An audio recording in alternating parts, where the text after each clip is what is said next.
Hello everyone, welcome to the United Stand. This is your Manchester United versus Norwich City FA Cup quarter-final. And I tell you what, it's a bit of a half and a half this game, isn't it? It really is. We want the points in the Premier League. We want top four. We want Jadon Sancho. But on the other hand, the Norwich game may not have the priority of Brighton next week, and I'll talk about that in a moment, but it also is 13 games unbeaten. You don't want to lose that. I also don't think we can lose to Norwich. And also, if you win it, you go into a semi-final of the FA Cup and you're one game away from the chance of winning a trophy, which I think Solskjaer would want. I mean, I had somebody saying today, how can you stick up for Moyes over Solskjaer when Moyes won a trophy? And I was like, hold on a minute. What did David Moyes win? How to be a plonker trophy. And then I remembered he won the Community Shield, which actually is pretty much the same thing. Let's never forget Mourinho tried to include that in a treble. But for anybody thinking, Europa League, Carabao Cup, Community Shield, that's a treble as far as Jose's concerned.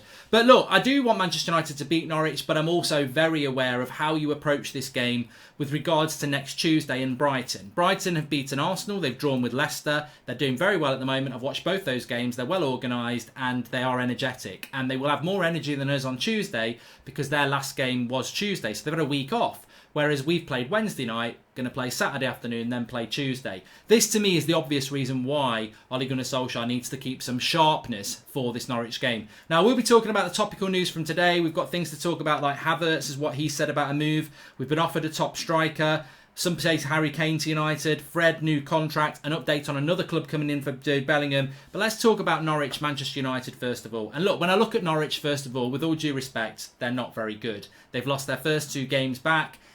This was a team that were adrift at the bottom. You thought maybe they could find some form and treat it as a mini-season. Remember, we had Todd Cantwell on this show and they were talking about that. It's just not working out for Norwich. And Norwich have got a very slim chance of staying up. Do they prioritise the FA Cup? Do they prioritise the league? Have they just got no confidence at all? I think Manchester United could beat Norwich with a total reserve side. And maybe Ole Gunnar Solskjaer will go down that route. But with the team I've gone out with on the left, it's very hard to predict this team. He could do loads of things.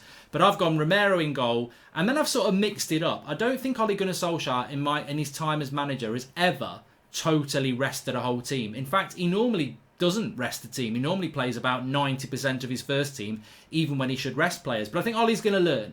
I think he is going to learn this time because I think he has to learn this time. And look, there's a lot of mistakes Solskjaer and his coaching staff have made, and I think we're all forgiving of that. We're heading in the right direction. But he must not lurk back into those old mistakes. And that would be to keep playing everybody all the time, to not rotate players.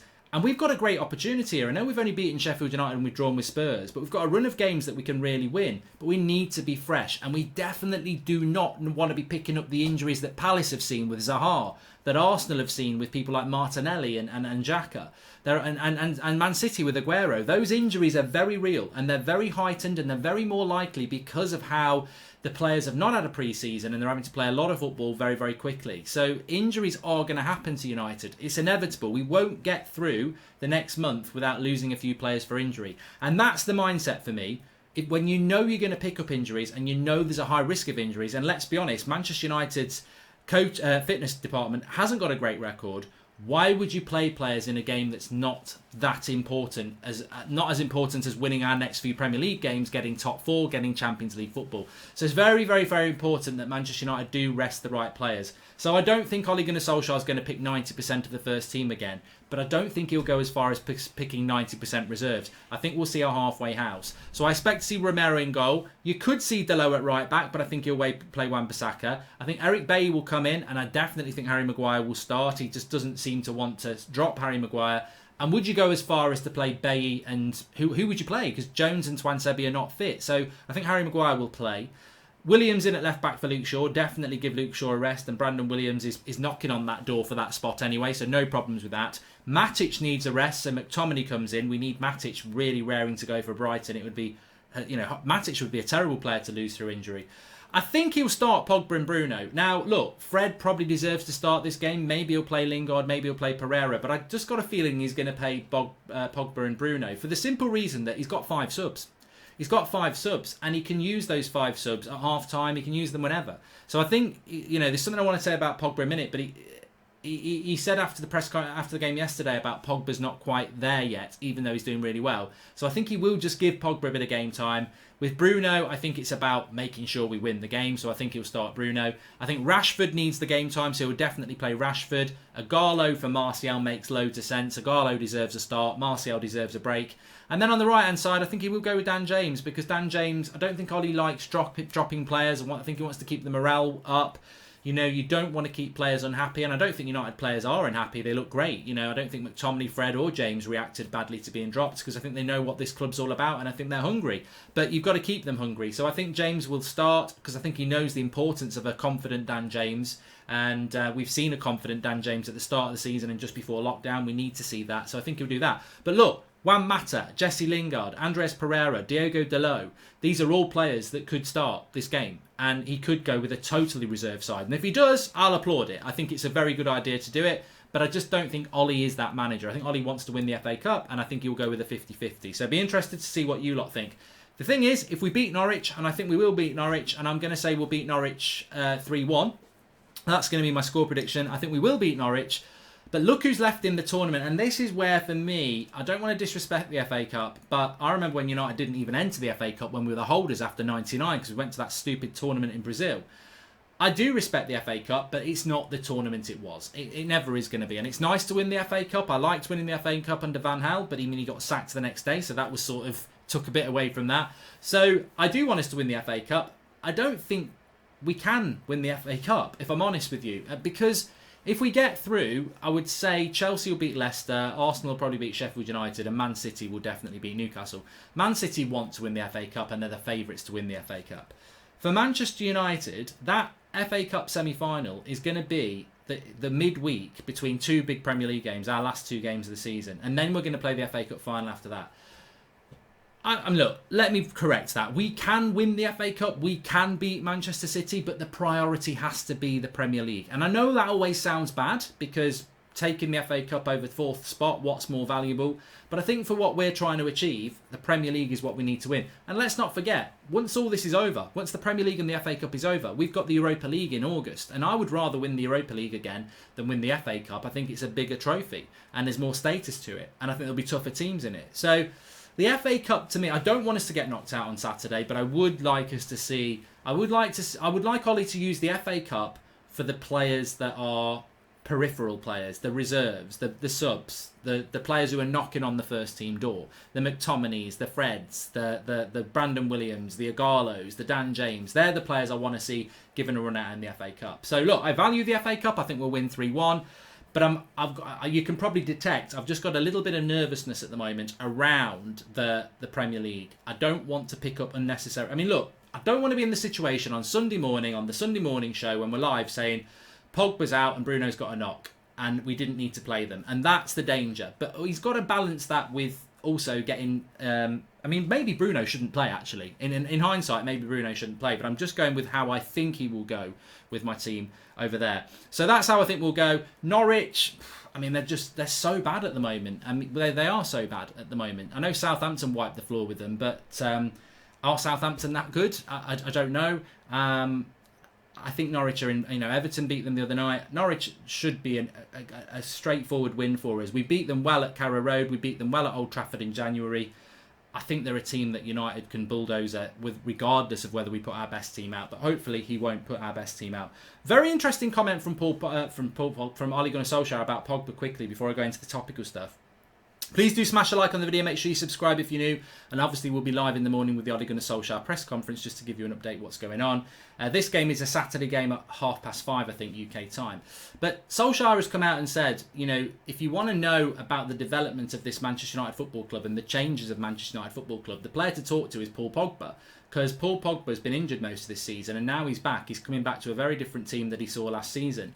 And I think that feeds hand in hand with what I was saying this morning about Pogba. Has he ever had a team built around him that he can develop in and not feel all the pressure? And I think, you know what? Look, if Pogba's heart's set on leaving United and going to Real Madrid, there's not a lot we can do. Ronaldo did the same.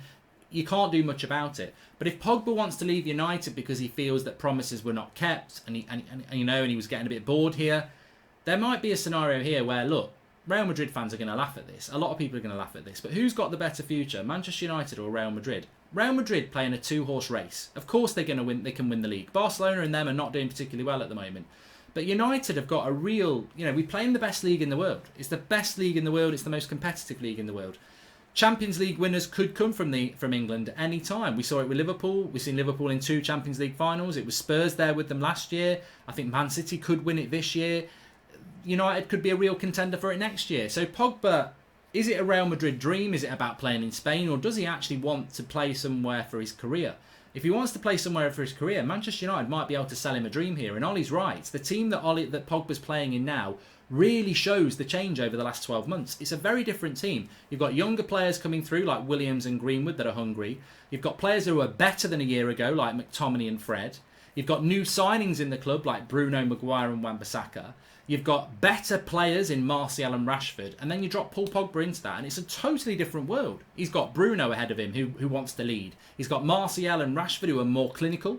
He's got Greenwood coming through on the right. He's got, hopefully, Jadon Sancho coming in. He's got Matic back to his best. He's got Fred and McTominay doing fantastic well. He's got a back four. Totally different team. It's not a team that Paul Pogba has to carry anymore. It's a team that Pogba can lead, but with a load of leaders around him. And just on Rashford and Martial, I think they've got 14 Premier League goals between them. They will probably, well, they won't get anywhere near Mane and Salah, but Mane and Salah are going to win the bloody league. After Mane and Salah, I think we've got the best, most potent combination strike force in the league. And yet, for half the season, we've parked the bus. And there's lots to be positive about Manchester United. There really, really is. Anyway, some topical stuff to talk about. I think just finally, we do need to keep an eye on resting players for Brighton. We've got to win that. Brighton are doing very well at the moment. We will be favourites for that game, but Brighton are playing well. They'll be fully rested. And that's a big thing at this stage of the season. So I hope he does rest at least half of the team. 13 games unbeaten against Norwich as well. We don't want to lose that. And I think, looking at that 13 games unbeaten, 14 after Norwich, I reckon we could go 20 games unbeaten quite easy and take that into next season. That's got to be the challenge. To go and win the Europa League, to get top 4 and stay unbeaten until next season and take into next season an unbeaten run of like 20-something games. It'd be great to do that. Anyway, Kai Havertz has come out and said that if he's leaving, he wants to go to a club that's got Champions League football. That doesn't surprise me. Doesn't surprise me in the slightest. I think that was rather inevitable that he would look to do that. So I don't think Manchester United are in for Kai Havertz either. I think he will go to Bayern Munich, Real Madrid, or Chelsea. But just to update you on that, Gazzetta dello Sport is saying that Cavani's agent has offered himself to Manchester United. Not the agent, he's offered Cavani. Obviously, Cavani was a player that's been linked to us in the past. This is a no. Injury record, too old, too expensive. We've got Agallo. So, I know we've only got Agallo till January, but we don't need that. We need somebody longer term when Agallo goes. I heard somebody on Jamie O'Hara, I think it was, on TalkSport. It's irrelevant who it is. It just got me thinking. And what he said is that United need a striker like Harry Kane. And you just think, oh, here we go again. Our number 9 has had a fantastic season. All over. Holding the ball up. Playing people in. Running the channels. Scoring goals. He's had a fantastic season, Anthony Martial, as our number 9. And yet you've got some clown telling us that we need to go and sign Harry Kane. I do not dispute that Harry Kane is a top-class, world-class striker. But we don't need to spend 200 million, 150 million on Harry Kane. Harry Kane wants to get out of Spurs. Bloody hell, he wants to get out of Spurs. Under Pochettino, he's getting 5 or 6 shots a game. Under Mourinho, he's probably getting 2 or 3. As a striker, strikers are greedy. He wants to score goals. Harry Kane would walk to Manchester at the moment with Mourinho there. Of course, he'd love to come to United. But we don't need to be getting into that argument because as much as Harry Kane's a great goal scorer, he hasn't got the one-touch link-up play with Pogba, Bruno and Rashford that Martial's got. Martial is a Manchester United striker. Harry Kane's a striker. I think Martial's got that va-va-voom that Henry had. He's got that arrogance in his game that Cantona had. I think he's got the lethal consistency to score goals like Van Nistelrooy had. I think Martial is our future and people need to get on that train. This Harry Kane talk. I know people would like Harry Kane. I know Saeed's been on about Harry Kane. But for me, what a waste of money. Why is Harry Kane the perfect striker for Manchester United when our strikers just scored a hat-trick and won us a game against Sheffield United, who was like 7th in the league? We've got our striker. We don't need Harry Kane. We do need another forward, but I don't think we need someone who's going to come and take Martial's place, in my opinion. Jude Bellingham, kicker, who are quite a good outlet. They're saying that Bellingham's agreed to go to Dortmund, but Dortmund haven't agreed a fee with Birmingham. Birmingham are holding out for a higher fee, and there's talk that Bayern Munich might enter the race. Really odd situation this, isn't it, with Bellingham? Manchester United had him at Carrington, wanted him, and for whatever reason he's clearly set on going to Germany. And if Bayern Munich come in, maybe Bayern Munich will get that deal over the line. But not looking good for Manchester United and Bellingham, which is a shame. I think I was very surprised we didn't win that deal. But, you know, a 16-year-old obviously prefers a move to Germany than the biggest club in England. So, yeah, you know, just another development on the Jude Bellingham story. I'm disappointed about it. But, you know, you can't win them all. You can't win them all. I think United's recruitment they're still like the fitness department. I still think the jury's out on the recruitment of players, and you know, we missed out on Haaland, we missed out on Bellingham. Now we know we wanted those players, but there's a big summer ahead. Let's hope we don't miss out on Sancho. That's all I'm going to say about that. And there was some reports today about Fred getting a new contract, and it's interesting, isn't it? Because football can turn around so quickly. I mean, I'm going to do the chart show for Saturday morning and get it back, but Fred was always near the top of the charts, and he's been that arguably our second best player this season, and now he finds himself out of the team very quickly when Pogba comes back. I think that's the right decision. I think it's been proved right, but I do feel a bit sorry for Fred and a bit sorry for McTominay, because that game against Spurs, you know, they've had no pre-season and they looked like it, and neither of them played well, and then they're both out of the team. It's going to be interesting to see what happens with Fred and McTominay, because Fred's had a very good season, and you know, statistically, which is something I don't really like, but the way he wins the ball back, the amount of interceptions he wins, he's one of the best in the league. So he's a real asset to the club, and getting a new contract might not be a bad idea because he's got that tenacity.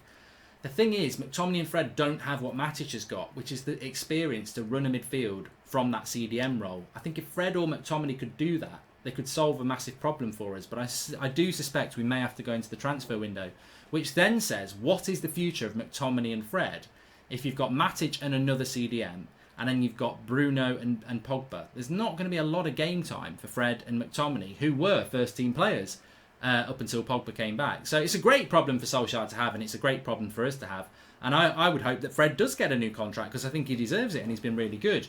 Competition for places in midfield is where you want the competition, though. You want competition for places throughout your team, but in United's midfield, even to the last 5 years at Sir Alex, centre midfield was always an area that we were concerned about. And now at United, it seems like we've turned a corner and we've got some real quality in there. And hopefully we can keep building on that, because we're looking great for options in there at the moment. Look, I know everyone's going to be wanting to watch the Chelsea-Man City game tonight. That's why there's no 8 o'clock show. I'm live on That's Football with that. Chelsea against Man City. I'm hoping Man City are going to do us a favour, because we'll stay 2 or 3 points behind Chelsea, even if it's a draw, 3 points, which I'll take. But hopefully Man City will win. Thanks everyone for watching. Back with live content in the morning and 8 o'clock tomorrow night as per usual. Smash a like on the video. Make sure you subscribe if you're new, and I'll speak to you all soon.